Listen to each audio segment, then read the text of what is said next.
Hello everyone and welcome to our session today, which as you can see from the slide is all about optimizing forms, specifically insurance forms. We're going to be looking at the user experience of insurance forms and looking at tips on how you can improve that and improve the conversion rates.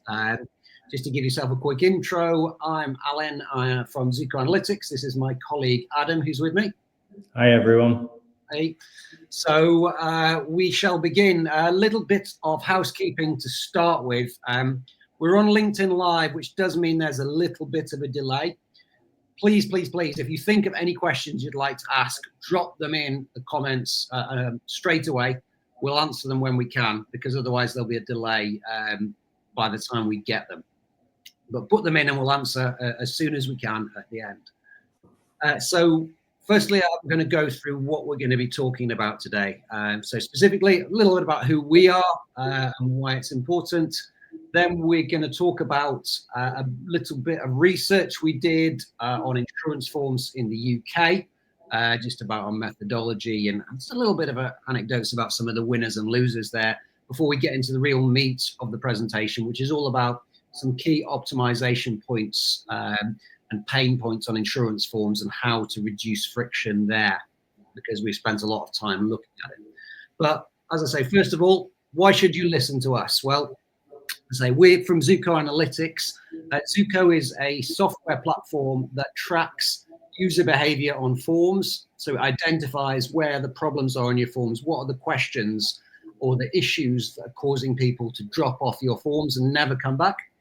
So this is our specialism. We've done it for 10 years. The software's been around for 10 years and we do a bit of consultancy as well. So we've seen thousands of forms over that time. So we've got a pretty good idea of what can cause drop-off. So hopefully what we share today will be useful for you in terms of forms in general. Obviously, we're going to be talking about insurance forms, but some of the lessons here will be valuable when you're looking at any form. So I said I wanted to talk about a little bit of a report we did recently. So what we did was we audited essentially 27 insurance forms, specifically car insurance forms in the UK. So a lot of the examples we give today will be car insurance, but they should be able to apply to most other forms of insurance as well. We audited them on 42 different points. You know, the good, the bad. Do they have the good points? Do they not have the bad points? And this was fed into a matrix and an algorithm which gave everyone a score, so we could see which were the best performing forms, which had the best user experience. And so that's all in a report. I'll share the link later on. But essentially, this is what a lot of what we're going to be talking today about is based on. So snippets on headlines. Everyone wants to know, okay, which is the best form? And so for those of you, particularly in the UK, who might be aware of these brands, just give you a quick idea of who was the best and who was not so good. So the number one, the winner that we had was a company called Buy Miles, which essentially allows for quotes, quotes you based on how much miles you drive specifically, rather than just a set rate. And that was number one. And you know, obviously, the biggest thing to note with this is it was much shorter than a lot of the other forms. There was only 7 questions needed to get to a quote, which is the key objective of most insurance forms. And you can see at the bottom there, the overall average was 40 questions. So most other people were asking questions around 40, with up to 48 was the highest we saw. So obviously it scored well on that, but it also scored well on a number of the user experience points. Runners up were LV and Saga, which is insurance for the older audience, and they both perform well basically by minimizing unforced errors, like not doing anything silly, but also by getting the basics right, things like having live validation and making sure they had the correct HTML types on things like email fields and phone number fields. So I say there's more detail in the report, but these were the top performers. On the converse side, obviously there were some forms which were worse than others, and we've got the examples here. And the number one, the worst performing form was a company called GoGirl.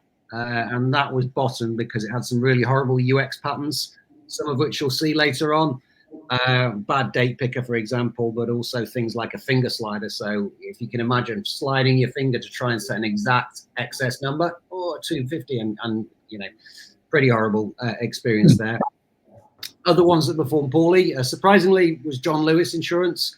John Lewis is known for being an upmarket retailer in the UK, but it seemed to have designed almost its own UX pattern system for its own form from scratch, rather than building on UX patterns that we've known over the years work and reduce friction. It was kind of working from scratch, and there's some strange stuff going on there. And then the final one there is AXA, which obviously is a big company.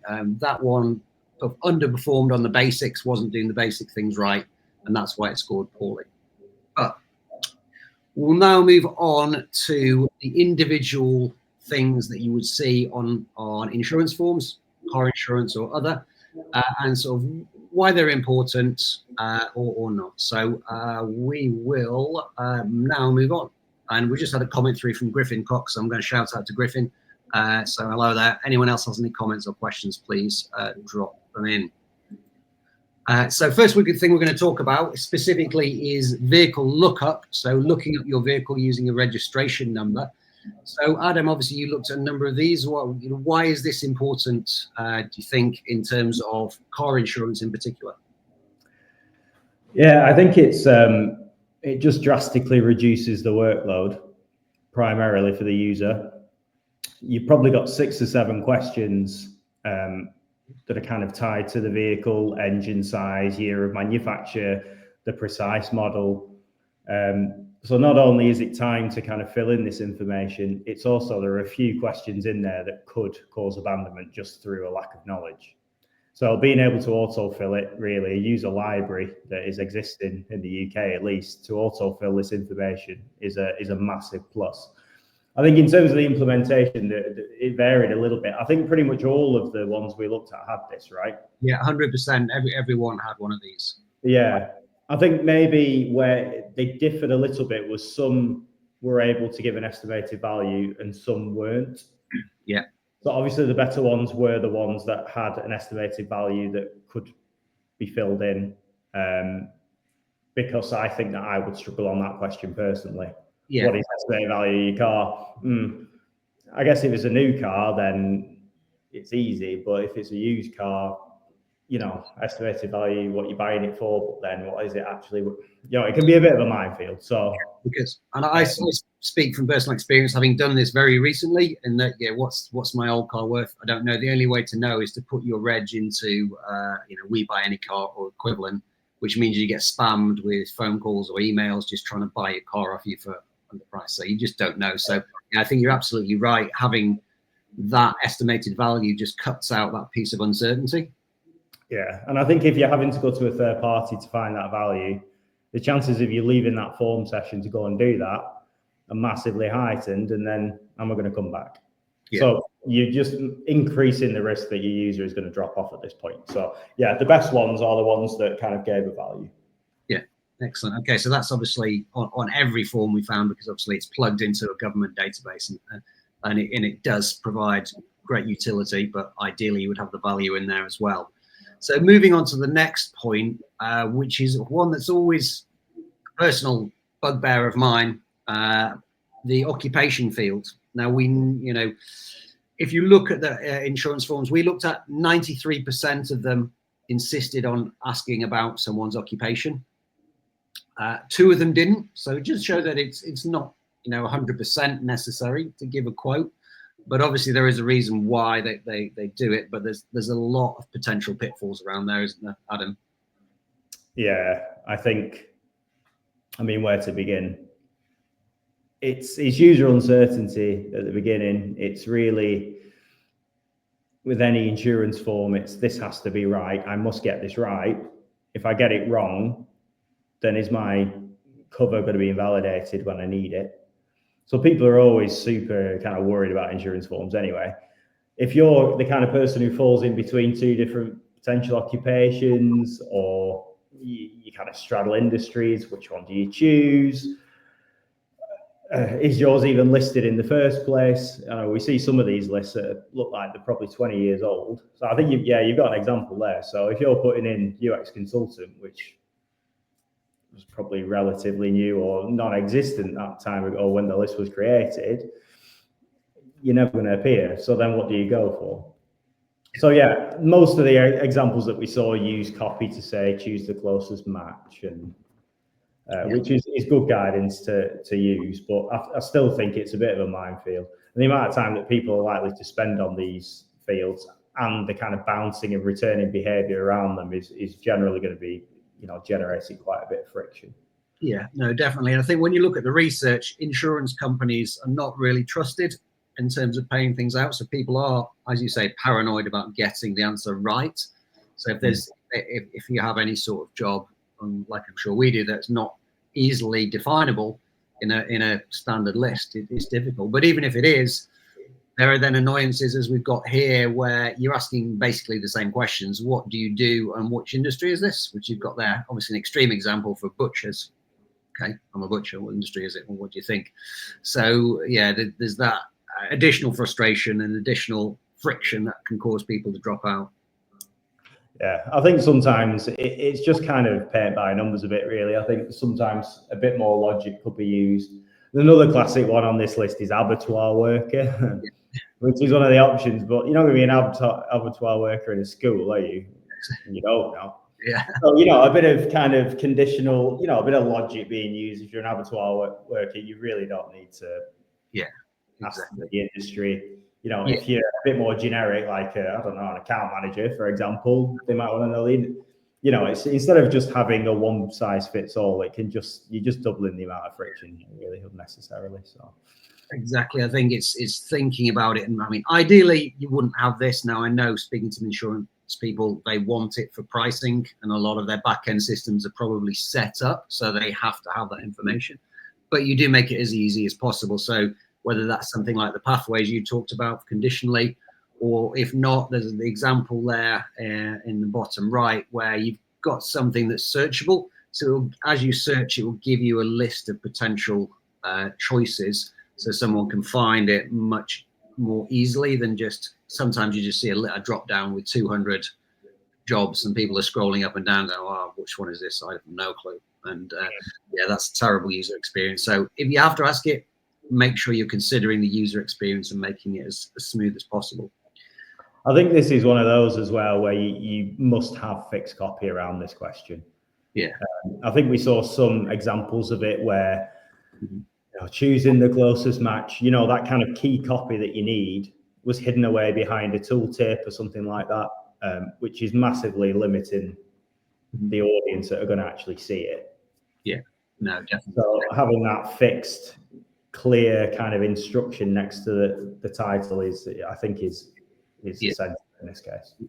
Which is a good segue into our next point, which is all about sensitive information, which obviously job title is a sensitive piece of information, but there's other sensitive information, specifically email and phone number.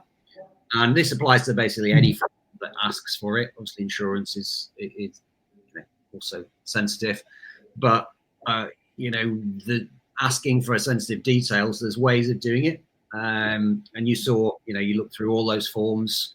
What was your experience when you were going through and looking at these type of fields? The worst examples were, and I won't name any names, mainly because I can't remember, but where you had phone number, email, both were mandatory, neither of which had any kind of supporting copy around them whatsoever. So you were giving the users no choice. They had to provide the information, but you weren't explaining to them why. So the psychology of the user automatically goes towards, I'm going to get spammed, I'm going to get sales calls. There's stuff that people don't want when they're just looking for a quote independently. Yeah. Better examples are, I think, here. So you've got the example there of your contact number, it's made optional. So I can't remember, I think this is this Saga? I think it might be Saga. Where you've got,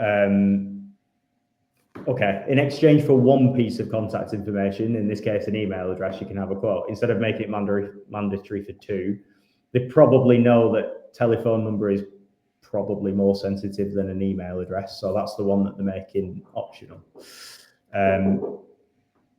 They're also kind of using copy here, saying if we need to contact you in the event of a claim, you can see why they're doing that.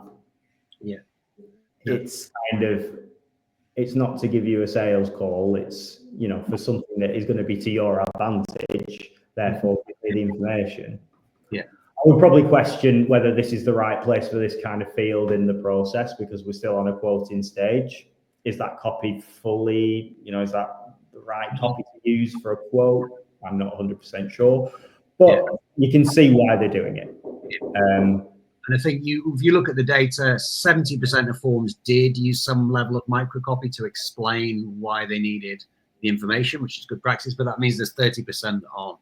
But like you say, why ask for it? Why do you really need it? You know, why ask for it if you don't need it? And we've published data around this in terms of the email address and the phone number field. They're second only to the password field in terms of fields that consistently get people to drop out. And so people, you know, phone numbers in particular, people loathe giving you the phone number because they're so suspicious. As why do you need my phone number? I just want to get an insurance quote.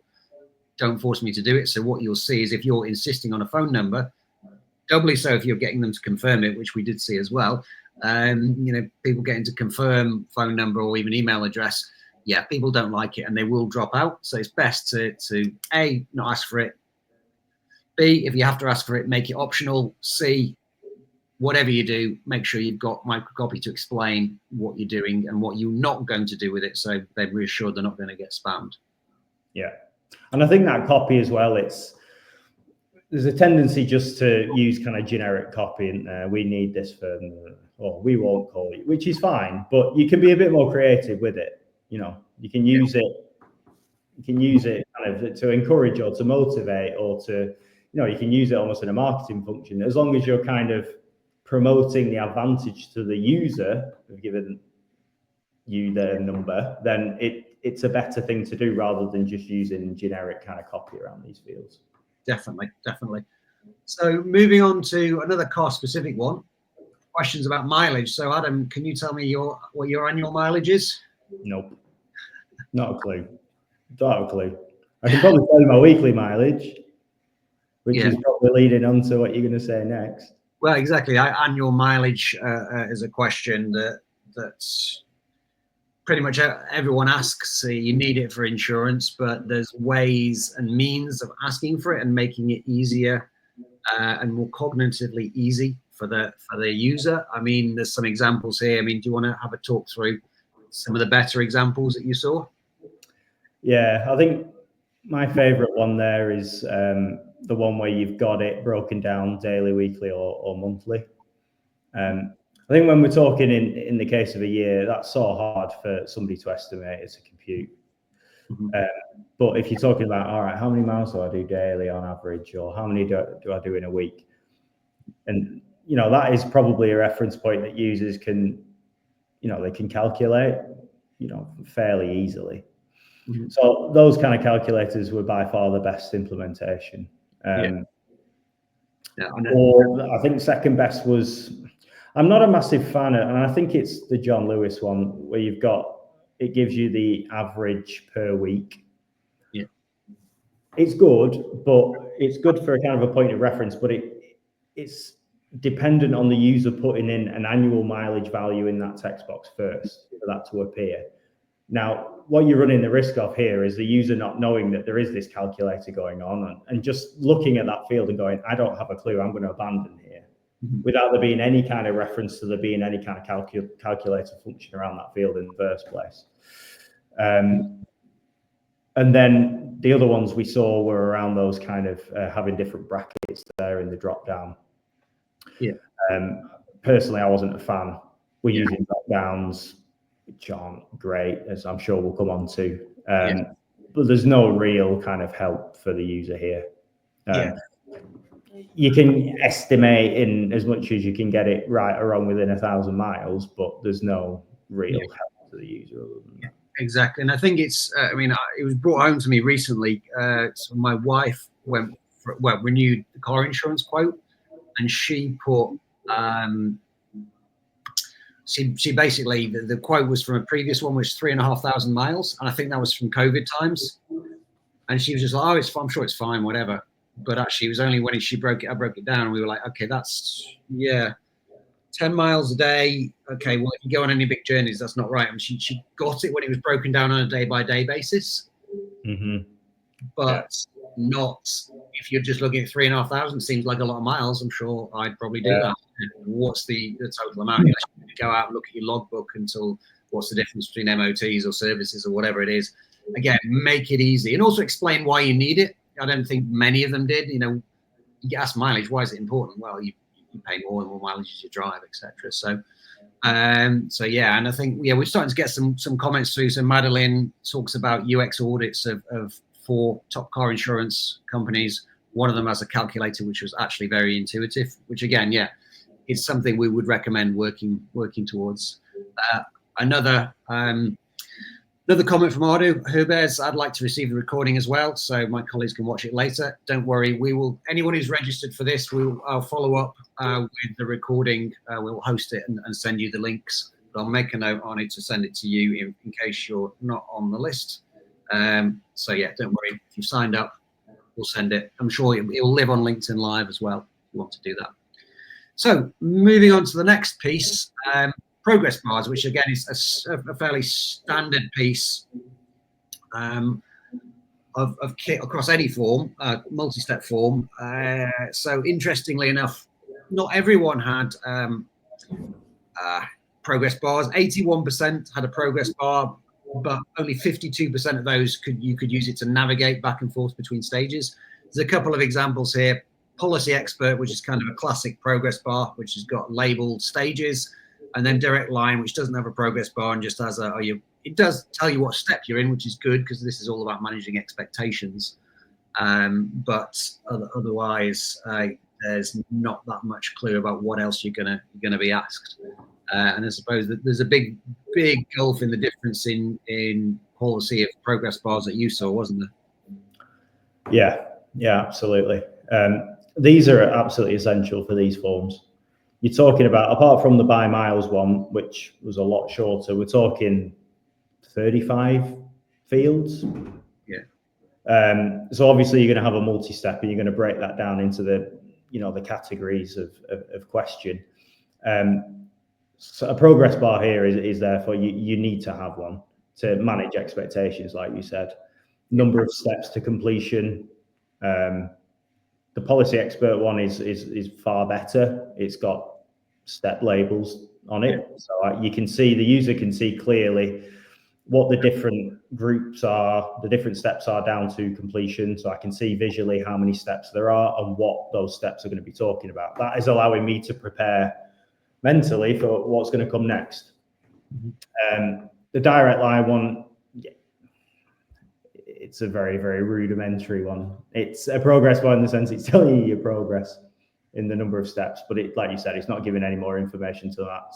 That's quite poor, really.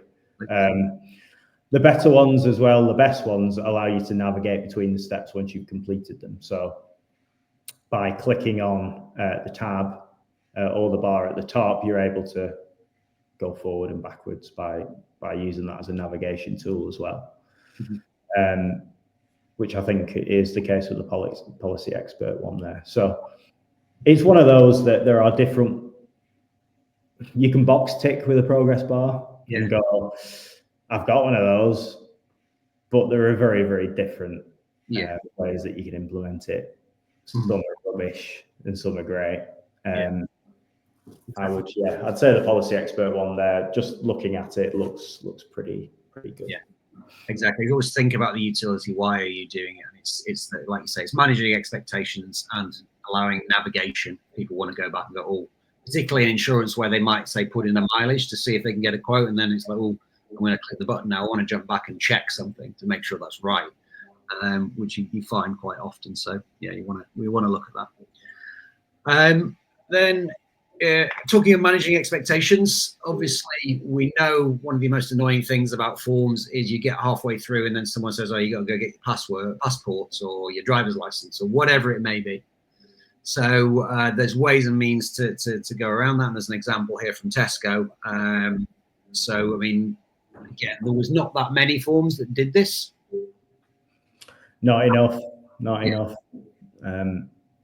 Yeah, you've got some key information on here that you can assume that users aren't going to have to hand, especially if you are having to give information around other drivers, because the details around other drivers can go, what's their date of birth, what's their contact details, what's their email address, what's their number. These aren't things that you're going to readily have to handle. You may or may not. If you're not warning users before they get to that point, then they are going to have no choice other than to leave your form at that point, hopefully come back later with the correct information, but they might have the feeling that you've wasted the time in the meantime. It's allowing them to prepare themselves before they've wasted any time, basically, in starting the process. Yeah, certainly. Whenever we see a form like this, whether it's insurance or something else that's asking for passport or driver's license, you always see the data. They get to this question, and then you might get a break, and then hopefully they'll come back, or maybe they don't, and you've lost them, or maybe they get timed out. Even worse, they come back. I've got my details. I'm timed out. Right, I'm gone. And I can't be bothered. I've already spent 10 minutes. Now I'm not doing that again. So yes, very, very important to do that. Only 15% of forms in our audit did do that. Everyone else just got straight in, which is fine if you're by miles and you've got 7 questions. That's fine. But if you're asking 40 to 50 questions, you kind of need to let them know up front. So yeah, and it's worth noting those 40 to 50 questions were only the smoothest path. If you were adding anything, extra drivers, modifications, anything different at all, then that wasn't counted in our audit. But obviously, many people will be adding those, so that's even more friction that can be added as well. So another thing that, sorry, Alan, another thing that Tesco did really well that's worth pointing out here is they also, I think following this slide, they also had a checklist of eligibility. So things like, if you can answer yes to all these questions, then you could potentially be eligible. Yeah. So things around age, do you have a full UK driver's license? Have you had any claims? Things like this that might remove you from the process. Instead of it being kind of the user gets to the end of the 50 questions and they said, we can't cover you because you're too old, as an example. They've got that covered at the beginning with that checklist. So again, it's being upfront, transparent, making sure that users aren't wasting their time necessarily. So that was another, a couple of them did that, but Tesco was certainly one of them. It was good practice. Great point.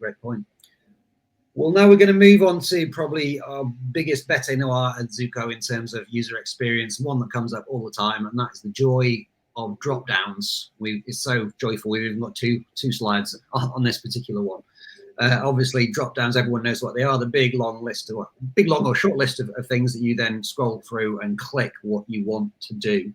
And there's a couple of angles for this, probably for long lists and short lists. And so there's better ways than drop downs in many cases, or if you're going to use a drop down, you want to have certain features on it. So yeah, Adam, do you want to take it away on this particular thing? Yeah, I mean, I think sometimes we saw drop downs being used as a default when really you should be using radio buttons. If you've got a limited selection of options, 6 or less, you should really be using radio buttons. It's less work for the user, and they don't have to click in to see what the various options are. They're visible at all times. They've got a bigger area to select for mobile touch screens. It's just far better UX. And then talking about when you have to use drop downs, there are drop downs and then there are drop downs. So being able to search when you drop down. Again, thinking about mobile, on a mobile format, if you select in the drop down, will it bring up a keyboard for you to be able to type in and search? So I guess the example on the select one kind of, I don't know if it's on the right or left here, I don't know but anyway, the one there, you got 17 years. On a mobile format, that wouldn't bring up a keypad, I don't think. You wouldn't be able to search for it. You would on a keyboard on a desktop, but your mobile UX is really degraded. The one on the other side, that's it's a searchable drop down. So if we're having to use drop downs, really long lists, for example, make them searchable. Reduce the element of scrolling, the amount of scrolling that users are having to do, to shorten the amount of time users have to spend on the drop down in the first place. Yeah, and certainly, I know particularly in mobile, we see all the time. Again, you know, on Zuko, you'll often see there's an issue with a particular mobile has a bigger dropout rate for a particular question compared to desktop, and you go and look at it and see what that is, and it's a bad mobile implementation of 50 options, and people just get sick of it and go. It's very common. But in terms of the numbers for this, so if we're looking at whether people were using radio buttons when they should, about 2/3 did. 2/3 of forms did use radio buttons rather than short drop downs. So that's got more than 50%, so that's good. But searchability of longer drop downs, there's only about 11% that did allow that. So more difficult, for that. So again, drop downs, they're still with us. There is a reason to use them in some cases, but you can avoid it. Please, please, please, please, please do avoid drop downs when you can. So we'll move on to our Highlander now, and I'll call it Highlander because there was only one. The save and resume function, which was only used on one form. So that's enabling people to save and come back for later. I think that was LV, wasn't it? From memory, yeah. And so obviously, I guess the benefit for that is if people do, you're entering a lot of data. If they do have to come back, you've not lost them. I suppose that's the benefit of this. Yeah.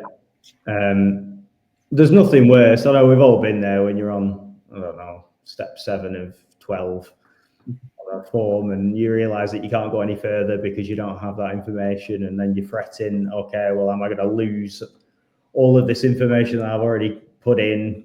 I'm going to have to do it all again. It's stopping that from happening. It's giving users a safe exit if they're unable to complete at that time through time constraints, or they need to go and get something, without them worrying that they're going to lose everything that they've provided thus far. So it's very helpful. It's a very helpful feature. I would definitely recommend it for longer forms. That can be quite complicated. Users are really going to like you for it. Instead of having that bitter taste in the mouth when they realize that they've just wasted 20 minutes and lost the session. No, definitely.